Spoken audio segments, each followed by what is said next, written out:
네, 대구 북구갑의 우재준 의원입니다. 본질에 조금 앞서 대장동 사건 관련해서 저도 조금만 법무부 장관님께 몇 가지 질의를 좀 드리도록 하겠습니다. 예. 최근에 이재명 대통령께서 정부 자산을 헐값 매각하는 걸 금지한다라는 이야기를 하셨어요.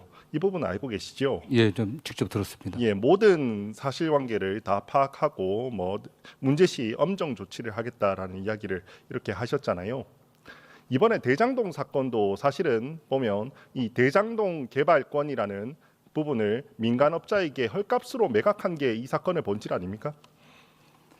그건 이게 수용되고 또 보상하는 그 과정보다는 그러한 이 사업권을 취득하는 과정에서 그 업자들이 성남 그 도시공사의 관계 공무원들하고 어쨌든 그들로부터 혜택을 받았다고 하는 게 핵심적인 사안 같습니다. 네. 그러니까 그 판결의 내용을 봐도 결국 이 사업권이라는 걸 사업권을 민간업자들에게 주면서 원래 성남시가 확보할 수 있었던 이익을 충분히 확보하지 않았다. 그렇기 때문에 이걸 제3자에게 이익을 준 배임 행위다. 이렇게 해석한 게 이 판결의 본질이라고 알고 있거든요. 그렇다면 이재명 대통령께서 그렇게 강조하신 이 정부 자산, 물론 지자체 자산이긴 합니다. 이 부분을 매각했다는 이런 본질은 똑같은 거 아닙니까? 헐값 매각이라는.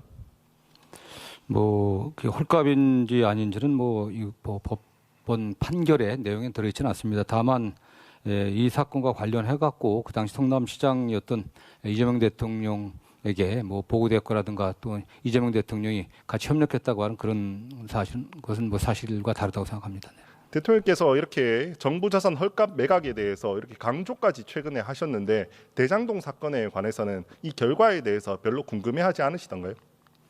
달리 들은 바가 없습니다. 이 사건은 정부 자산을 매각한 게 아니라 그 성남 그 주민들이 갖고 있었던 토지를 개발업자들이 단독으로 개발하려고 하다 실패하니까 성남 그 단독 개발 민간 개발이 실패하니까 그 과정에서 성남시장으로서 당선된 이재명 당 시장이 공영 개발을 하다가 또 그게 잘 안 되니까 서로 타협해 갖고 민과 관이 함께 개발한 사건입니다. 네. 장관께서는 이 사건 항소 포기와 관련해서 항소 포기가 끝나고 나서 대통령실에 보고를 했다 이렇게 말씀을 하고 계시죠. 저는 보고한 바는 없습니다. 별도 보고한 바는 그런 없습니까? 말씀 들은 바가 없습니다. 그럼 대통령실에는 아무도 보고를 안 했습니까? 법무부 차원에서 별도의 보고를 안 했습니까? 그거는 실무적인 차원에서 어떤 연락이 갔는지 모르지만 저는 제가 대통령실에 이 건의 결과를 보고해라 하는 그런 지시를 한 바는 없습니다. 실무 차원에서는 보고하는 사람이 있습니까? 그건 제가 아직 확인하지 못했습니다.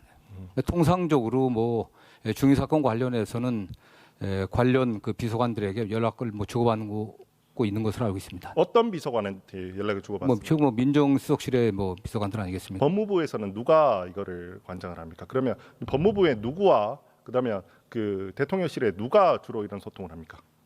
일상적으로 지금 이런 사건뿐만 아니라 보이스피싱이라든가 전세 사기라든가 다양한 또 최근에 캄보디아 같은 사건 같은 것처럼 대통령이 여러 가지 민생을 침해하는 사건에 대한 관심이 많습니다.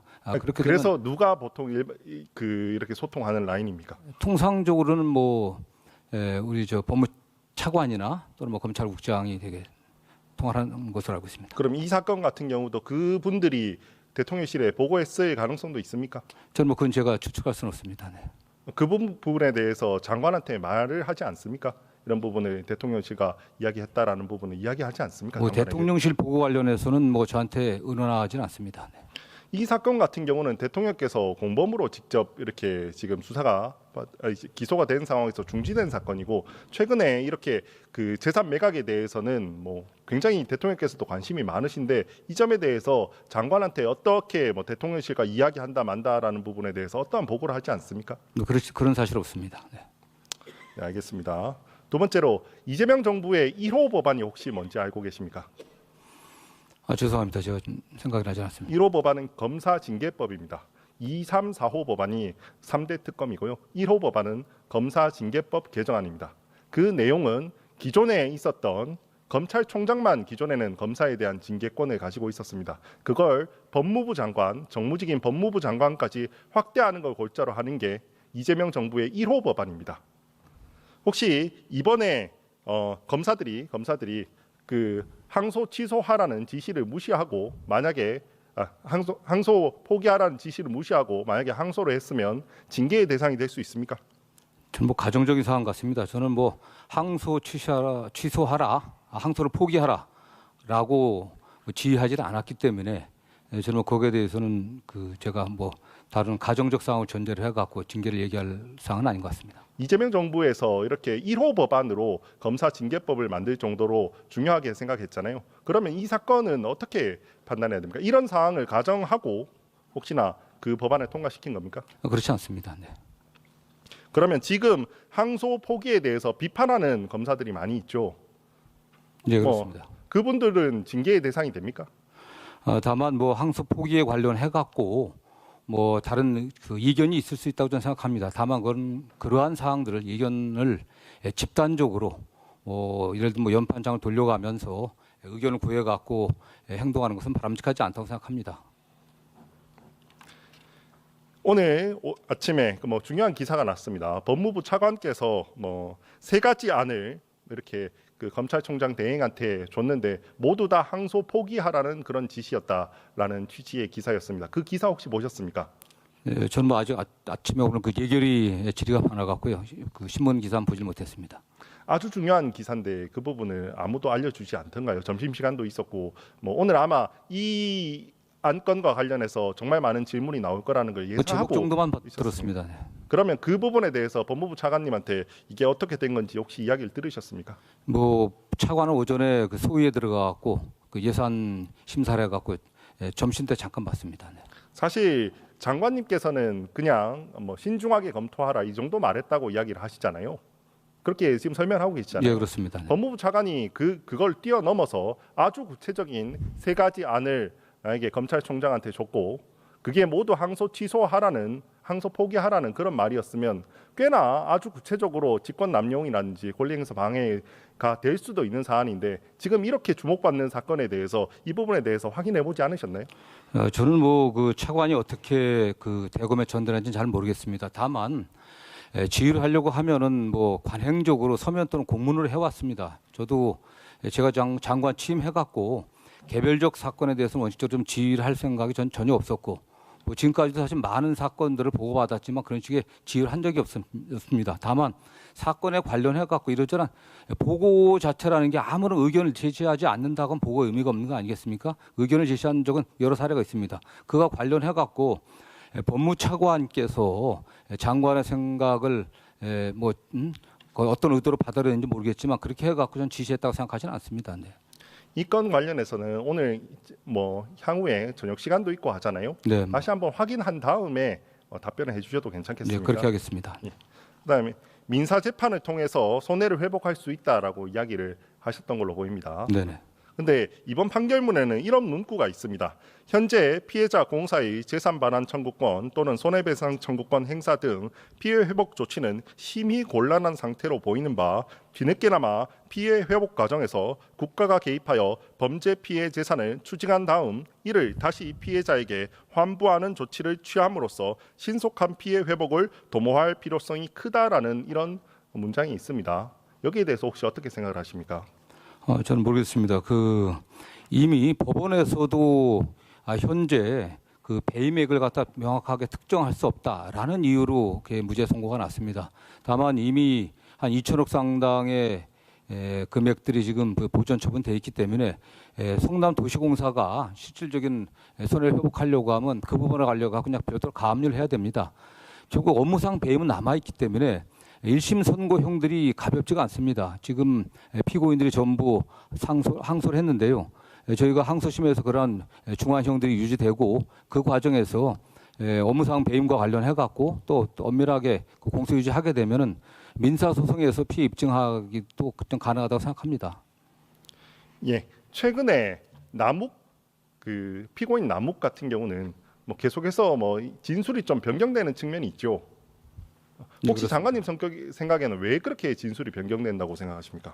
이 대장동 사건 관련자들은 수사기관에서도 여러 차례 진술이 좀 바뀌었습니다. 1차 수사기관 했을 때 진술과 또 수사 관계자들이 2차로 좀 바뀌었을 때 정권 교체 이후입니다. 그 외에도 많이 바뀌었습니다, 사실요. 혹시 이번 이렇게 범죄 수익을 가져가게 함으로써 이런 것들이 대가 관계가 있었다라는 그런 의심은 되지 않으십니까? 지금 뭐 범죄 수익은 현재까지는 그 대장동 사건의 관련자들의 모든 재산들, 그냥 가까운 뭐 배우자들, 형제들까지도 거의 다 보존 처분이 돼 있습니다. 물론 그거 외에 숨겨진 재산이 저는 있을 개연성도 좀 있다고 생각합니다. 그러나 어쨌든 법원에 저 민사소송 통해 갖고 다른 부분도 충분히 확보될 수 있도록 저희들이 나름대로 좀 이 재판에서도 최선을 다하겠습니다. 네. 네, 공수처장님. 공수처장 법사위 전체회의 참석으로 차장 대참 중입니다. 예, 차장님께 질문 드리겠습니다. 장 차관의 직권 남용 권리 행사 방해죄는 공수처의 수사 대상이 됩니까? 예, 그렇습니다. 그렇다면 만약에 이번에 법무부 장 차관이 만약에 부당하게 항소 포기에 개입했다면 이 부분에 있어서는 공수처가 수사할 수 있는 것입니까? 원칙적으로 대상이 되는 것은 맞습니다만 구체적인 사안을 봐야지 알 수 있을 것 같습니다. 지금 사안은 어떻게 보십니까? 아직까지 언론에 나온 것만으로는 저희가 이거를 어떻게 할 수 있는 사안이다라고 말씀드리는 건 이른 것 같습니다.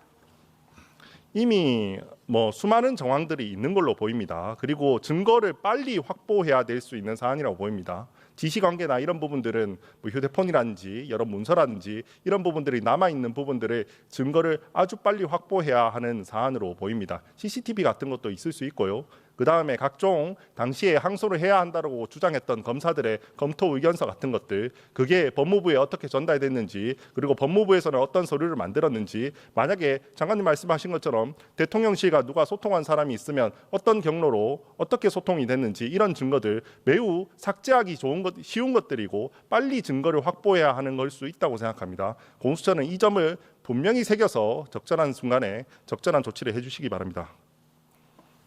행안부 장관님. 본부장 나와 있습니다. 예, 본질의로 제가 좀 드리겠습니다. 최근에 작년에 우리가 올해 산불이 엄청 많이 났잖아요. 예, 그렇습니다. 산불이 많이 나서 정말 너무나도 안타깝게도 많은 분들이 또 돌아가시기도 하셨습니다. 너무나도 안타까웠습니다. 이 점에 대해서 대통령께서 특별히 초동 조치를 열심히 하라. 정말 초동 조치가 무엇보다 중요하다라고 이렇게 강조를 최근에 하셨습니다. 네, 그렇습니다. 재난 컨트롤 타워는 지금 행안부죠. 재난에 대한 중대본을 가지고 있기 때문에 중대본부장은 행안부 장관이 수행하고 있습니다. 네. 근데 산불 대응에 있어서 초동 조치를 하는 곳은 어딘지 아십니까? 자치단체와 또 산림청이 담당을 하고 있습니다. 네, 지자체에서 담당을 하더라고요. 가장 먼저 출동하는 곳, 산불이 나면 가장 먼저 헬기가 출동하는 곳이 지방자치단체입니다. 근데 올해 우리가 이렇게 산불 대응 중에 2대의 헬기가 추락해서 2명의 기장이 돌아가신 이런 사안을 알고 계십니까? 네, 알고 있습니다. 그중에 제가 저희 대구 북구에서 돌아가신 정궁호 기장님에 대해서 제가 말씀을 드리겠습니다. 이분 같은 경우는 정말 초동 조치 중에 이렇게 너무나도 안타깝게 돌아가셨는데요. 이분이 혹시 타고 있었던 헬기가 몇 년 된 기종인지 혹시 알고 계십니까? 80년대 초반에 만들어진 기종으로 제가 44년 됐더라고요. 네, 그렇습니다. 44년 된 헬기를 타고 가장 중요한 초동 조치, 가장 긴급한 조치를 해야 되는 분들인데 이분이 44년 된 헬기를 타고 출동을 하다가 이 헬기가 추락을 해서 그렇게 돌아가셨더라고요. 전반적으로 그래서 왜 이렇게 헬기가 노후화된 헬기를 타시게 된 건가라는 부분을 좀 약간 저도 너무 이게 이해가 잘 가지 않아서 전반적으로 지자체를 좀 조사를 해봤습니다. 일반적으로 헬기의 수명이 어느 정도 되는지 아십니까? 20년 정도를 이렇게 보통 얘기를 하고 있고 20년이 넘어도 못하는 건 아닙니다만 20년이 지나고 나면은 안전 조치를 좀 더 강하게 해서 타도록 20년이 일반적으로 기준이긴 그렇습니다. 하고 20년이 넘어도 사용은 좀 하되 좀 주의하고 그렇게 하더라고요. 지금 지자체가 가지고 있는 헬기가 총 82대인데요. 사용하는 82대인데 20년 이상 된 헬기가 74대입니다. 거의 대부분이 20년 이상 된 기종입니다. 심지어 가장 오래된 헬기는 충청남도랑 영주시의 헬기로 63년 됐습니다. 63년 전에 혹시 대통령 누구였는지 아십니까? 윤보선 대통령이었습니다. 그때 대한민국 GDP가 1인당 100달러였습니다. 그때 헬기를 지금도 쓰고 있습니다. 의원님 이제 관련해서 자치단체가 이제 보유한 헬기는 아니고 자치단체가 이제 임차해서 쓰는 헬기가 그렇다는 건 네. 그렇죠. 예, 그렇습니다. 직접 보유하고 있는 헬기는 사실 한 대밖에 없고요. 한 대밖에 없고 이제 전북이 한 대 보유하고 있고 나머지 모든 지자체들은 임차하고 있더라고요. 그렇습니다. 근데 그 임차하고 있는 기종 중에 대부분이 뭐 평균으로 한 45년 정도 됐고요. 오래된 건 60년이 넘은 헬기들도 있습니다. 혹시 왜 이렇게 되는지 알고 계십니까?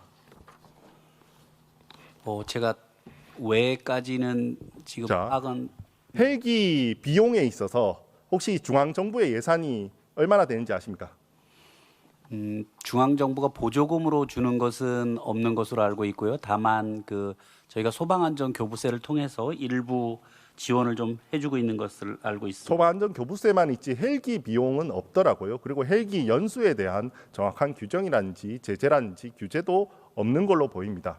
그러니까 지방자치단체는 어떤 일이 발생하냐면요. 지자체장 입장에서는 굳이 내 임기 4년 동안 이거를 교체하거나 여기에 돈을 많이 쓸 요인이 사실 별로 없는 겁니다. 왜냐하면 당장 보이지 않거든요. 당장 성과로 보이지 않는 비용이거든요. 그렇기 때문에 이런 헬기에 대해서 정말 중요한 소동 조치에 가장 중요한 헬기에 대해서 돈을 쓰지 않고 그렇기 때문에 이런 일이 지금 일어나고 있는 겁니다. 저는 이번에 돌아가신 우리 정궁호 기장님에 대해서는 저는 우리 사회가 그리고 우리 정부가 책임감을 느껴야 되는 사안이라고 생각을 합니다. 이런 구조에 대해서 저는 규정을 좀 만들 수 있다고 생각해요. 적어도 아주 중요한 이런 장비들 헬기와 같은 아주 중요한 장비는 적어도 이 장비들은 그냥 국가에서 통합해서 관리를 한다든지 또는 아니면 적어도 정확한 규정을 만들어서 노후 기준 일정량 이상 노후 기종은 쓰지 못하게 한다든지 또는 아니면 어떠한 형태로든 보조금을 조금 더 지원을 한다든지 어떻게 방법을 마련할 수 있지 않을까요? 지금 말씀하신 대로 그 자치단체 임차 헬기에 대해서 어떻게 할 수 있는지는 저희가 검토를 해보겠습니다. 다만 이제 최근에 이 산불을 자치단체에만 맡겨둘 것이냐, 중앙정부가 조금 더 적극적으로 역할을 할 것이냐에 대한 논의가 있고 최근에는 여기 국방부도 나와 계십니다만 산림청뿐만 아니라 우리나라에서 헬기를 가장 많이 가지고 있는 국방부가 협심을 해서 초기부터 산림청과 국방부가 적극적으로 개입을 해서 자치단체가 초기 대응을 하는 것이 아니라 같이 산림청과 국방부가 대응하는 형태로 하자 이렇게 이제 돼 있고 최근에 대통령께서 산림청 항공본부를 방문하셔가지고 군과 산림청이 같이 훈련하는 모습도 점검하셨고 그거에 대한 메시지도 다시 한번 전했다 이렇게 말씀드리겠습니다. 수고하셨습니다. 예. 다음은